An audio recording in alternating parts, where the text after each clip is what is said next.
മതിയില്ല. ഇല്ല. അല്ല പച്ചി, ചിറ്റപ്പ ടെസ്റ്റ് പാസ്സാവോ? അവൻ എങ്ങനെയെങ്കിലും എഴുതിയോ ഇല്ലെങ്കിൽ കോപ്പി അടിച്ചെങ്കിലും അവൻ പാസ്സായിരിക്കും. പക്ഷെ ഇതിന് കോപ്പി അടിക്കാൻ പറ്റില്ലല്ലോ. എടി ഞാൻ ഉദ്ദേശിച്ചതേ തുളസി അങ്കിളിനെ എങ്ങനെയെങ്കിലും അവൻ ചാക്കിലാക്കുമെന്നാ. ഓ അങ്ങനെ. യെസ്. അല്ല അപ്പൊ എന്റെ കല്യാണത്തിനൊക്കെ ടെസ്റ്റ് ഒക്കെ ഉണ്ടാവോ? എന്റെ കല്യാണത്തിനൊക്കെ എന്റെ കല്യാണത്തിന് അപ്പൊ ടെസ്റ്റ് മാത്രല്ല എക്സാമും ഉണ്ട് വൈവേ ഉണ്ട്. നീ കൊറേ പാടുപെടും. എക്സാമോ? എന്തായി?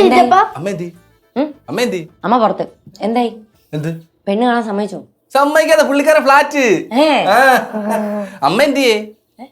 നീ എന്തിനാണ് അമ്മേനെ അന്വേഷിച്ചോണ്ടിരിക്കുന്നത്? അമ്മ പുറത്തുനിന്ന്. എടി ബ്രോക്കർ കാശ് അമ്മ കൊടുക്കാന്നാണ് പറഞ്ഞിരിക്കുന്നത്. ബ്രോക്കർ കാശ്. അമ്മ കാശ് കൊടുക്കാന്ന് സമ്മതിച്ചോ? ഞാൻ അറിഞ്ഞില്ലല്ലോ. നിന്റെ അടുത്ത് പറഞ്ഞിട്ട് എല്ലാം ചെയ്യാൻ പറ്റുമോ? അങ്ങനെ പറ്റില്ല. എന്താടാ ബ്രോക്കർ അപ്പൊ ഫ്ലാറ്റ് ആണോ? അത് സമ്മതിച്ചോ? സമ്മതിക്കും. കാശിടമ്മ. എന്ത് കാശടാ? ബ്രോക്കറിന് കൊടുക്കാനുള്ള കാശ്. അയ്യേ, അത് ഞാനൊരു ഓളത്തിനങ്ങ് പറഞ്ഞല്ലേ. ഞാൻ കാശ് കൊടുക്കുകയല്ലെന്ന് പറഞ്ഞിരുന്നേ അച്ഛൻ വിളിക്കുമായിരുന്നു ആളെ ഇങ്ങോട്ട്. അതെന്തോന്ന് വർത്താനം അമ്മ? അവർക്ക് കാശ് കൊടുക്കണമെന്ന്. എന്റെ കയ്യിൽ ഇപ്പൊ കാശൊന്നുമില്ല. അല്ല ഉണ്ടേ തന്നെ ഞാൻ തരുന്നില്ല. നീ അച്ഛനോട് പോയി ചോദിക്കും. അമ്മ എടി ഒന്ന് പറയടി, എനിക്ക് അവിടെ കാശ് കൊടുത്തില്ല, എന്റെ കല്യാണം വൈകി പോവും. ഞാൻ അറിഞ്ഞിട്ടില്ലായിരുന്നല്ലോ. ഇപ്പല്ലേ അമ്മ പറഞ്ഞത് കാശ് കൊടുക്കുന്നില്ല. നീ അച്ഛനോട് പോയി പറ കല്യാണം വൈകുന്നു. അച്ഛൻ തന്നോളൂ. അതെന്താ? നീ അച്ഛനോട് പോയി ചോദിക്കടാ. അച്ഛൻ തന്നോളൂടാ. ചെല്ല്. അമ്മ തരാന്നമ്മ അച്ഛൻ പറഞ്ഞേ. നീ ചെല്ല്, അച്ഛൻ തരും. അച്ഛൻ തരാന്നാടാ അമ്മ പറയുന്നേ. ചെല്ല്. അപ്പൊ തരും. ഇത് അച്ഛൻ അറേഞ്ച് ചെയ്തായോണ്ടേ അച്ഛൻ കൊടുത്തോളൂടി. ഉറപ്പാണല്ലേ? പിന്നല്ലാതെ. അവൻ ചെറുക്കൻ കെട്ടാൻ ആഗ്രഹിച്ച് നടക്കും. എന്തായി? എന്നാലും തന്റെ അമ്മ ഇത്രയും നല്ലവനാണെന്ന് ഞാൻ ഇന്നാണ് അറിഞ്ഞത്. അങ്ങനെ അത് പിന്നെ എന്റെ സ്വഭാവമല്ല അവര് കിട്ടിയിരിക്കുന്നത്. അങ്ങനെ ഒരു സംശയം എനിക്ക് ഉണ്ടായിരുന്നു. അതുകൊണ്ടാണ് ചെറുക്കനുമായിട്ട് നേരിട്ട് സംസാരിക്കണമെന്ന് ഞാൻ വാശി പിടിച്ചത്. തന്റെ കുറെ സ്വഭാവങ്ങൾ എനിക്ക് അറിയാല്ലേ. ഒരു കാര്യം എന്നാ പിന്നെ എന്റെ ഫീസ് എന്നെങ്കിൽ ഞാൻ ഇറങ്ങായിരുന്നു. ഫീസ് എത്രയാ? സാധാരണ നമ്മള് 2000 വാങ്ങിക്കണത്. ഇതിപ്പോ തന്റെ കേസായതുകൊണ്ട് 500 കുറച്ചു. 1500 അത്ര മതി. ഓ അല്ല 2000 കുഴപ്പമൊന്നുമില്ല, മക്കളുടെ കാര്യമല്ലേ. എന്നാ പിന്നെ 2000 തന്നേക്ക്. അല്ല അത് തന്നെ അടുത്ത തവണ. ഇപ്പോഴത്തേക്ക് എന്തായാലും ഇങ്ങനെ അങ്ങ് പോട്ടെ അല്ലേ.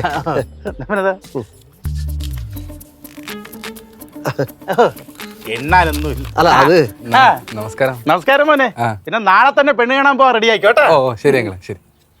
മതി എണ്ണി ഇത് ഇങ്ങോട്ട്. അല്ല അത് പിന്നല്ല പിന്നെ 3 നോട്ട് വെച്ചിട്ട് അതെ നല്ല കുട്ടിയെ വേണം കൊണ്ടുവരേണ്ടത്. ആദ്യം ഇത് പോയി കാണട്ടെ.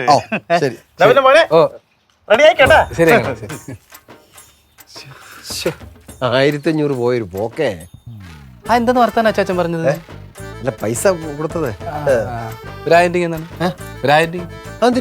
ബ്രോക്കർ പറഞ്ഞ കേട്ടിട്ട് നാളെ പെണ്ണ് കാണാൻ പോന്നു. ചേടാ നീ പെണ്ണ് കാണാൻ പോണെന്ന് എനിക്ക് പൈസ അങ്ങോട്ട് വരണോടേ. അച്ഛാ എനിക്ക് ഫേഷ്യൽ ചെയ്യണ്ടേ, എനിക്ക് ഹെയർ കട്ട് ചെയ്യണ്ടേ. പൈക്കൂസിനോട് പറഞ്ഞാൽ മതി. എന്റെ അച്ഛൻ അവിടെ അടുത്ത് പോയി കഴിഞ്ഞാൽ അവളുള്ള ക്രീമൊക്കെ തേച്ച് മോഹമൊക്കെ വികൃതമാക്കുന്നു. ഡേ അവള് ക്രീം തേച്ച് നീ സുന്ദരനായ മതി. ഇപ്പൊ തന്നെ 1500 എന്റെ കയ്യിൽ നിന്ന് പോയതാ. ഇനി 1000 രൂപ തരാൻ എന്റെ ഒന്നും ഇല്ല. അച്ഛാ ചുമ്മാ പോടുന്നു. പോടേ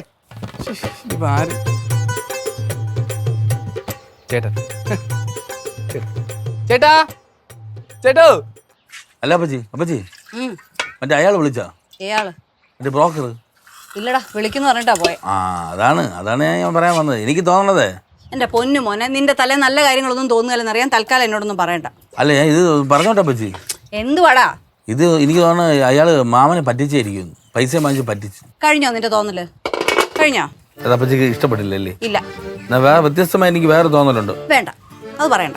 അല്ല അപ്പച്ചി ഞാൻ പറയട്ടെ, മാമന്റെ അടുത്തുള്ള ബന്ധം വെച്ച് ഈ ചെറുക്കനെ പറ്റി വലിയ അന്വേഷിക്കാതാണ് അയാൾ വന്ന് ചാടിയെന്നാണ് എനിക്ക് തോന്നുന്നത്. അല്ല അതിനെന്ന് പറഞ്ഞാലേ ഈ ചെറുക്കനെ പറ്റി അവൻ ഇങ്ങനെ ഇവിടെ ചുറ്റുവട്ടത്തൊന്നും അന്വേഷിക്കാതെ വന്ന് ചാടിയതായിരിക്കും. അത് തന്നെ എന്റെയും പ്രാർത്ഥന. എന്തോന്നു? അല്ല അയാൾ ആരോടും ചോദിക്കല്ലേന്ന്. പക്ഷെ അതാണ് പ്രശ്നം. ഇത്രയും സമയത്ത് അയാൾ പോയിട്ട് അയാൾ തിരിച്ച് വിളിച്ചില്ലല്ലോ. അപ്പൊ ഇവനെ പറ്റി കാര്യമായിട്ട് അന്വേഷിച്ച് കംപ്ലീറ്റ് അറിഞ്ഞു കാണും അയാൾ. അങ്ങനെ അയാൾ കളഞ്ഞിട്ട് പോയി കാണും. എനിക്ക് അപ്പോഴേ ഡൗട്ട് ഉണ്ടായിരുന്നു ഇയാളായിരുന്നു എന്റെ പിന്നിലും. അമ്മ എനിക്ക് വരുന്ന ഓരോ ആലോചനകളായിട്ട് തട്ടിത്തറിഞ്ഞ് പോകുന്ന കണ്ടപ്പോഴേ തോന്നി ഇയാളായിരിക്കും എന്റെ പിന്നിലെന്ന്. നിന്റെ തട്ടി തറപ്പിച്ച് ഞാൻ എനിക്കത് കിട്ടും. ഈ പൂന്ന് തന്നെ മെല്ലെ ചെയ്തത്. ഇവനങ്ങനൊന്നും ചെയ്യത്തില്ലെന്നാ. ആര് പറഞ്ഞ അങ്ങനെ ചെയ്തില്ല? നമുക്കറിയാമോ ഇയാൾ ജംഗ്ഷനിൽ പോയിരുന്ന ഓരോ കടലിൽ പോയിരുന്ന് ലൂസ് സ്റ്റോക്ക് നടത്തും. ഇവനങ്ങനെ ലൂസ് സ്റ്റോക്ക് ഒന്നും നടത്തിയില്ല. നടത്തും. ആകെ പ്രശ്നമായെന്നേ. നിങ്ങൾ ഇനി അടുത്ത പ്രശ്നം കൊണ്ടുവരുവാണോ? എന്താ? എന്റെ പ്രശ്നമല്ല. തുളസി ഇവിടുന്ന് പോകുന്ന വഴിയിൽ ജംഗ്ഷനിൽ ഇറങ്ങി ഇവനെ പറ്റി അന്വേഷിച്ചു. അയ്യോ എന്നിട്ട് എന്തോന്ന് പറയാൻ? ഇവനെ പറ്റി ആരെങ്കിലും ജംഗ്ഷനിൽ നല്ല കാര്യം പറയൂ? കേട്ടാ പറയത്തില്ല ചാ, ഇയാള് പറയും ഈ ഭൂതം പറയും എന്നെ പറ്റി പല കാര്യങ്ങൾ. എന്നിട്ട് അവരെന്ത് പറഞ്ഞെന്ന് നിങ്ങളൊന്ന് നീ പറ. തുളസി എന്നോട് ചോദിക്കാൻ അവൻ ഗുണ്ടാണോ എന്ന്. അതാരാ അയാളോട് പറഞ്ഞു?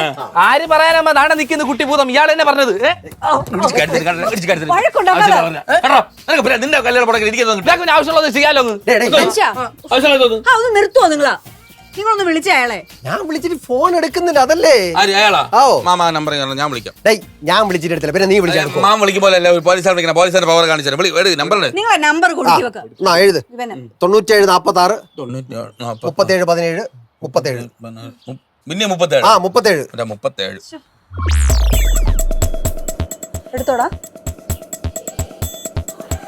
ഇറങ്ങിയാണേ ഉള്ളൂ.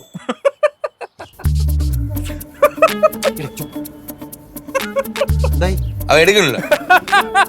അച്ഛാ പോലീസുകാരെ കൂടെ നടക്കൂല അച്ഛാ. അച്ഛൻ വേറെ എന്തെങ്കിലും പരിപാടി നോക്കും. നിങ്ങൾ എന്നാ ആ മനുഷ്യനെ ഒന്ന് കാണ്. എടി പോയി കാണാൻ എനിക്ക് അങ്ങനെ വീടൊന്നും അറിഞ്ഞൂടാ. അതും അറിയത്തില്ലേ? സ്ഥലം അറിയാമോ? സ്ഥലം പിറവത്ത്. എവിടെ പിറവത്ത് പോകുന്നു? നമ്മൾ പോയി അന്വേഷിച്ചിട്ട് വേണ്ട വേണ്ട, അച്ഛനും ചേട്ടനോട് പിറവത്ത് പോകും. ഇയാൾ പിറവണ്ട. പോയി അന്വേഷിക്കണ്ട. വേണ്ട, ഇയാൾ അന്വേഷിക്കണം. അവര് പോണോ അല്ലടാ ഞാൻ പോണത്. ഇയാൾ പോണ്ട. നിങ്ങൾ കിടന്ന് അടി ഉണ്ടാക്കാതെ ഞാൻ ഒന്നുകൂടെ ഒന്ന് വിളിച്ചു നോക്കട്ടെ. ഞാൻ അങ്ങോട്ട് നിന്ന് വിളിക്കാം. ഇവിടെ യുമാര് ബഹളത്തിനൊന്നും നടക്കൂല. ഇവൻ പോയ എന്താടാ കുഴപ്പം? അതൊരു പോലീസുകാരെ പോയ കാര്യം നടക്കും. ഇവനത് വേണ്ട, അതാണ് കാര്യം നടക്കരുത്. ഇയാൾ പോണ്ട, ഇയാൾ എന്റെ കാര്യത്തിൽ പോണ്ട. എന്റെ കാര്യത്തിൽ ഞാൻ എങ്ങനെയെങ്കിലും ജീവിച്ചു പോകട്ടെ. നീ എങ്ങനെ നീ കയറി പോകാത്ത. എവിടെ കയറിപ്പായി? രണ്ടും കൂടെ ഏത് നേരം നോക്കിയാലും വഴക്കാണല്ലോ. അമ്മ എനിക്ക് നല്ലൊരു കുടുംബജീവിതം വേണ്ട, എനിക്ക് നന്നായിട്ട് ജീവിക്കണ്ട. നിനക്ക് ഞങ്ങൾ കുടുംബജീവിതം ഉണ്ടാക്കി തരാം. തൽക്കാലം നീ അകത്തോട്ട് പോകും. ഇങ്ങനെ ഒരാൾ വീട്ടിലുണ്ടെങ്കിൽ എന്തെങ്കിലും ചെയ്യാൻ പറ്റും. നീ ഗുണ്ടാ പരിപാടിക്കൊക്കെ ഇറങ്ങുമ്പോൾ ഓർക്കണായിരുന്നു ഇതൊക്കെ. അത് അമ്മ സാഹചര്യത്തിന്റെ സമ്മർദ്ദം മൂലമാണ് ഞാൻ ഗുണ്ടാ പരിപാടിക്ക് ഇറങ്ങിയത്. അല്ല ഞാൻ ഇനിയെങ്കിലും ഒന്ന് മര്യാദക്ക് ഇരിക്കാവോ? ചെല്ലങ്ങോട്ട്.